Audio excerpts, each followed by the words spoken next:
Hey, I'm Josh, the founder of the Accountability Group, and hi, I'm Josh, in recovery and vigilantly battling on a daily basis the diseases of addiction and mental health, since I have co-occurring disorders.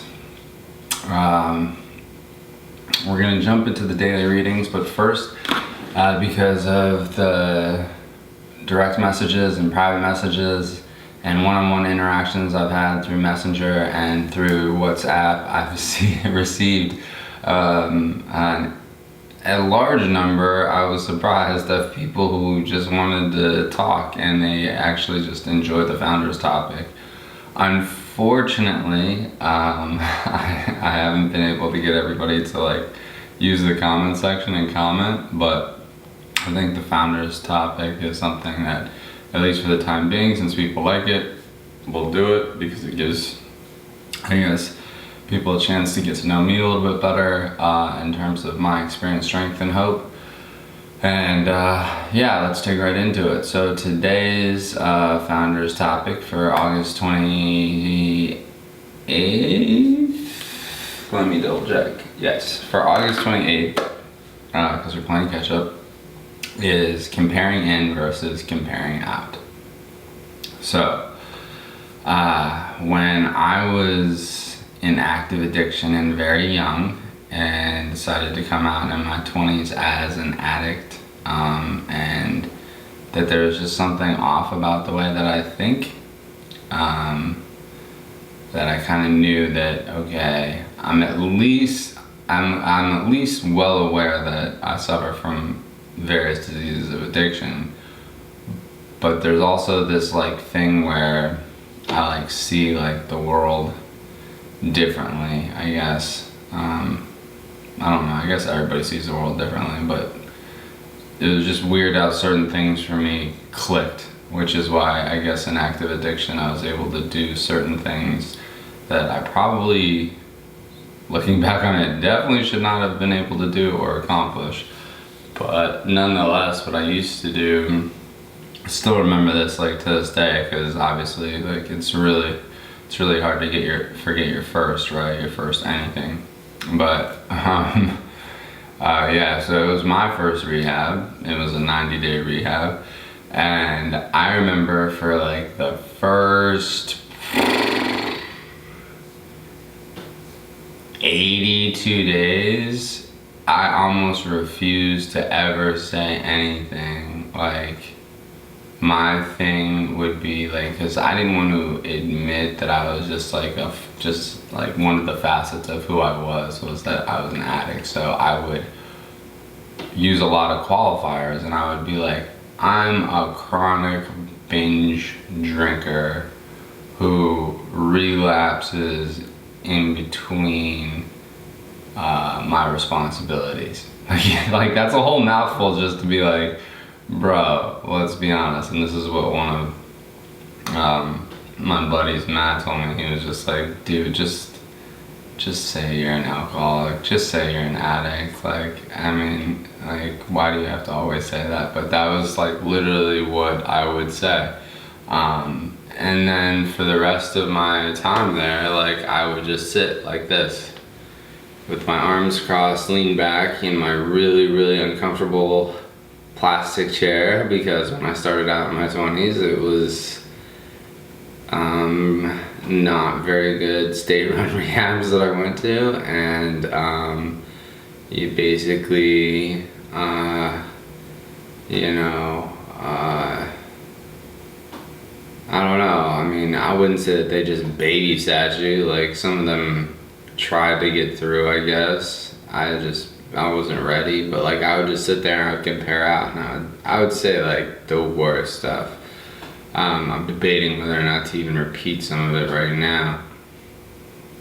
I know the program requires rigorous honesty, but I also understand it also requires a certain level of humility. So let's just put it this way. I used to compare out as opposed to comparing in.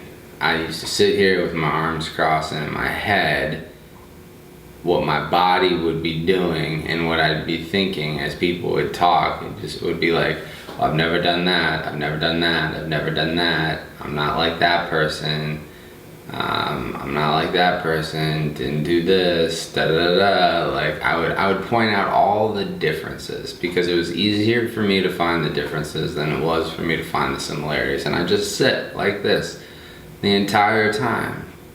And then I guess finally, I just had been there for so long, I was like, because I mean, people had just gotten used to me being like, just saying like the usual, hi, I'm Josh, I am a concentrated chronic relapser who finds the right times between when I have responsibilities to partake in, you know, all my other alternative recreational activities. Like, it's just like, I don't know, I would come up with something stupid when I could have just said, hey, I'm Josh, I'm an addict. And, you know, that's just one part of who I am. I mean, I also could have been like, hey, I'm Josh, I'm, you know, X, Y, and Z, I'm Josh, I'm X, Y, and Z. Again, I'm not gonna say certain of those things because that's really not the point. The point of this founder's topic of comparing in versus comparing out is I learned absolutely nothing from comparing out. I just built up a wall, and all I did was like sit back, and I let that like force field, that imaginary wall, protect me and make me feel warm and comfortable, because like I hadn't been to jail yet. I hadn't been institutionalized voluntary or involuntarily yet. And I hadn't had significant experience with, like, you know, death beyond being a military kid. So that I knew was just kind of like part of the deal. I didn't know that I was gonna start losing people that I cared about, you know, pretty much when I was 19, 20, and didn't really have the ability to deal with it. So that's why I finally had to tell everybody, listen, I think I have like a problem. Well, I have a bunch of problems, but I have this one problem where I like self-medicate and seek relief because I don't really know how to deal with some of the stuff that's going on in my life. I did that, I'd say, probably for a good 3.5, 4 years maybe, something like that, where I would just compare out, whether it be at rehabs, detoxes, meetings, you know, even like right before it clicked. Like I remember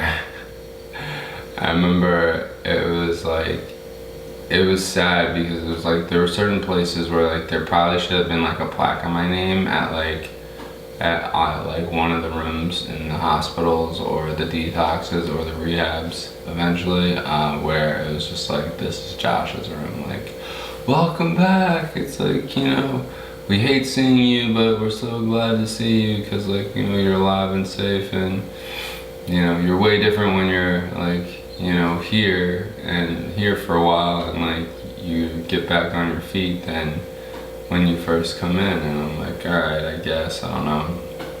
I mean, I'm pretty much like an introvert, so I'm an INTP, and I get a lot of my energy from being alone. So I also suffer from generalized and social anxiety, so I don't really enjoy being around a lot of people or being in situations that are anxiety inducing. So needless to say, group therapy with like 30 some people when I was 20 was not fun, and being housed with like 150 plus people down in Florida was like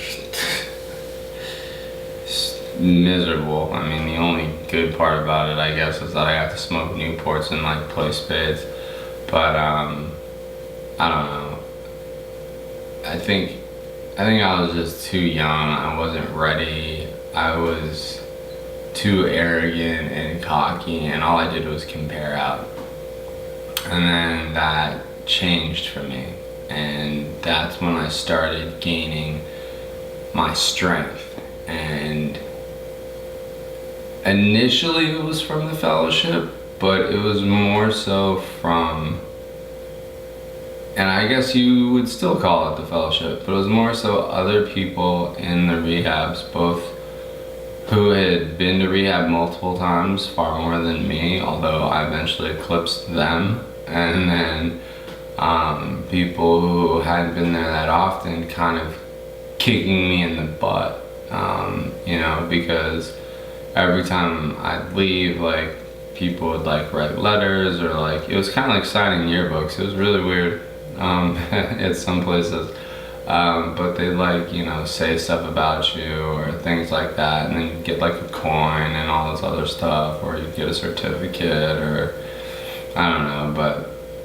people would say really nice things about me that I never even like thought about. But the other good thing is people would kick me in the butt, like, and they just be like, dude, like, you basically think you're better than everybody else. Like, you don't ever try and share, you don't spend any time hanging out with people, like, you know, unless it's smoking cigarettes or playing spades, like, you pretty much just read your books and stick to yourself. Like, you don't do anything. Like, this is how bad it was. Like, when I went to that, like, first rehab, I brought 2 huge duffel bags, right? Like, because I thought, like, I'd be able to, like, travel while in rehab. So, like, I had, like, summer clothes and stuff like that. And then the other one, I just had, like, a bunch of books.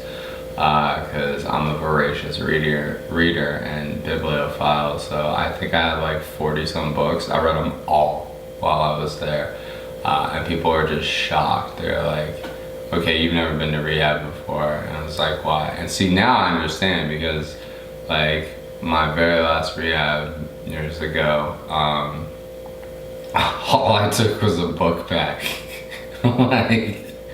like, and then I was the one laughing at the people, where I was kind of like, huh, this is your first rehab, huh? And they're like, how'd you guess? And I was like, you brought a lot of stuff.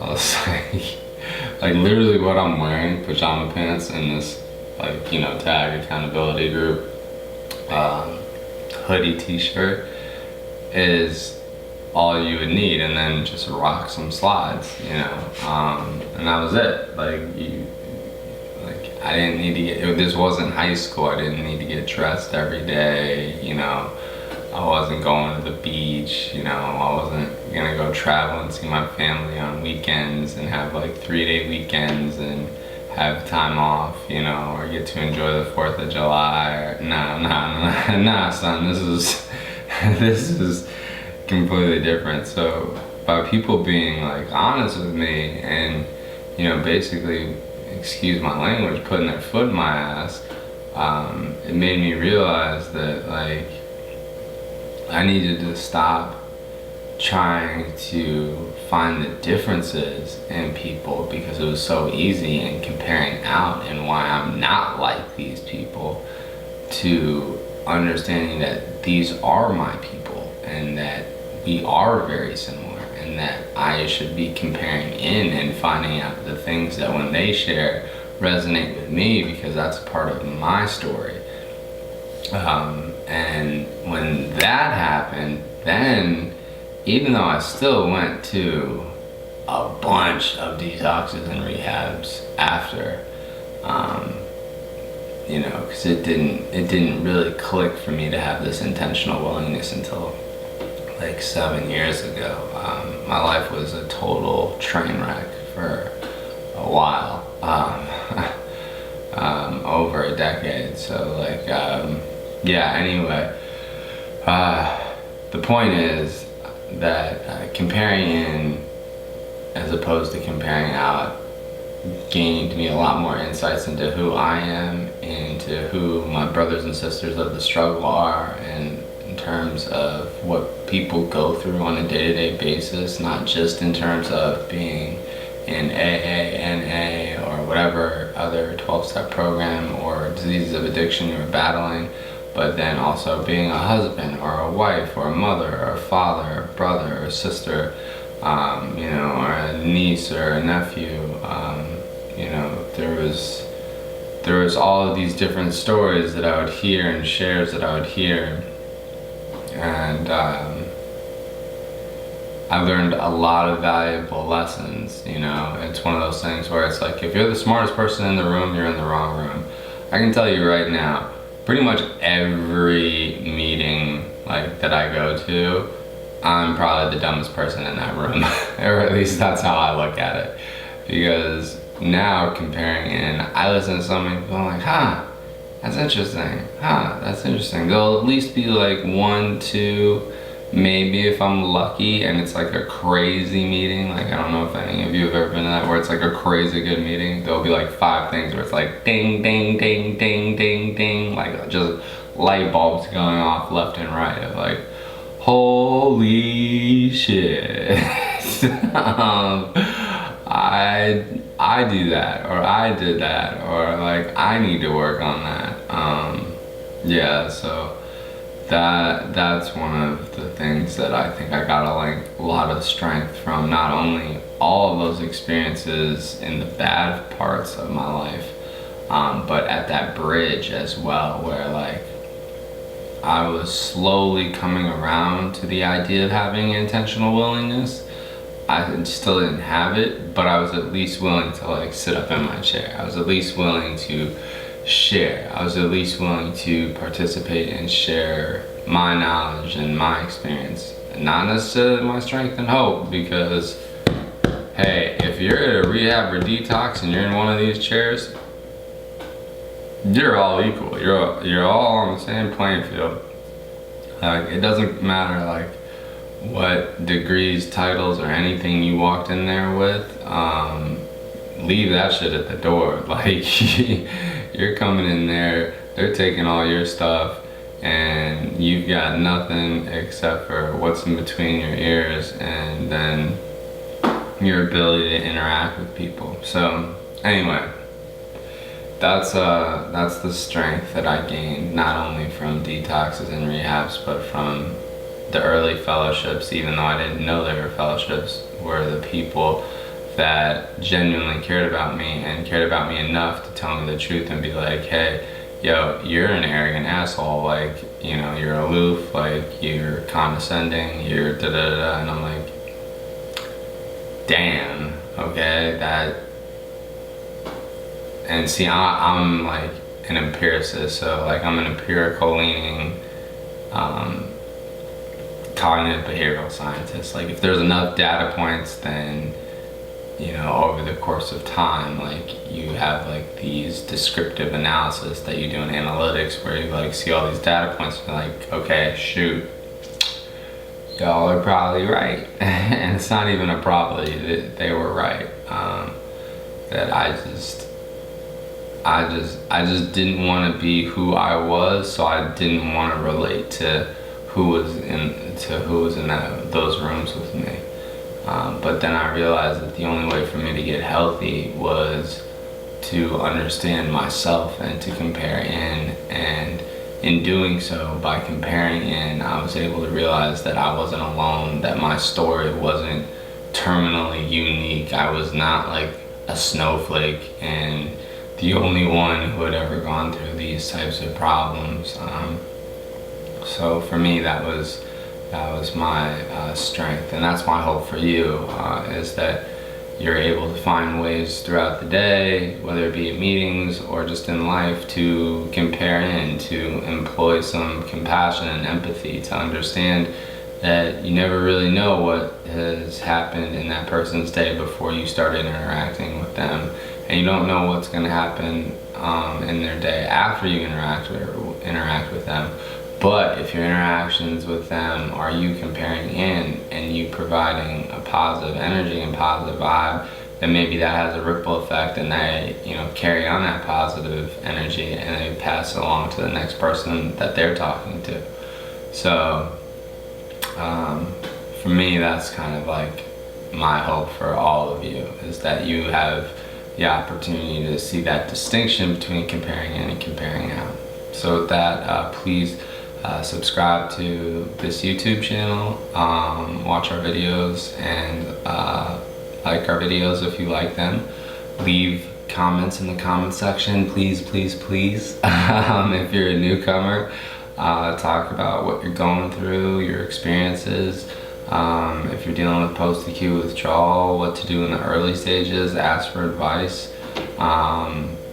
If you have time underneath your belt, we'll try and figure out ways to provide our experience, strength, and hope, and wisdom, and the tools in our toolkit that helped us stay in between the guardrails, whether it was dealing with the diseases of addiction or maintaining proper mental and physical health, or anything in between. That's the whole point of the accountability group, is that we keep one another accountable. So whether it's YouTube or theaccountability.group or Twitter, tag building hope, or Instagram, tag recovery, or Facebook, the accountability group, those are all handled by me. I don't let anybody else in the company touch those. Like the marketing team, they handle other aspects of the company. I let them take care of certain things, but I do not let them take care of this, because this is my baby. The tag is my baby. So that hand in the middle of the A is not only, checking in and, playing tag and making sure that you are, doing what you need to be doing, but it's also a hand reaching out to, help. And while I would love for everybody to use the comments on all these different platforms, I also understand that, people sometimes feel more comfortable just talking to me one-on-one. And, it seems that over the months, people have realized that I'm a vault. So I don't share anybody else's stories, retweet them, or use their stories that they've shared with me as examples in any of the stuff that, I've done. It's just, me talking, occasionally, but like I'd say 95% of it is just me actively listening, just being an ear for them, being a shoulder to cry on, being someone who will, take a genuine interest in where they're at. And then if someone does ask for advice or does ask for insights or, how'd you figure it out, then I will kind of just lay out the blueprint and instructions of what was passed on to me. Because that's what service work is. That's how I went from comparing out to comparing in, is that in order to keep what I have to give it away. It seems weird, but I have to give away what's been so freely given to me in order to maintain my sobriety, in terms of my diseases of addiction. In terms of my mental health, I have to make sure that I see my therapist, who I'm seeing today at 5. I have to make sure I talk to my psychiatrist, who I'm seeing today at 2. I have to make sure that I, am in touch with my doctor and see my doctor. Now, a doctor and I are, we text almost every day on WhatsApp, which is wild to me, that, my doctor has time to do that, but she's amazing, that she's quick with the technology. She even sends me Bitmojis and GIFs and stuff, and I just think it's hilarious that this doctor, and she's a grandma and stuff, she is up to date. She is hip. I was like, you just added me on Snap and TikTok. I was like, what is happening here? So with that being said, again, you can reach out to me at theaccountability.group, the accountability group Facebook page, tag building hope on Twitter, tag recovery on Instagram, and feel free to talk to me about anything. But today, the founder's topic for today is your experiences with comparing in versus comparing out. And are you at the comparing out phase right now? Are you somewhere in the middle? Or have you made it to just comparing in? That's what I would be interested in hearing your thoughts on. So again, my name's Josh. I'm the founder of the Accountability Group. And hi, my name's Josh. I am an addict in recovery, battling the diseases of addiction and mental health. Thanks for letting me share.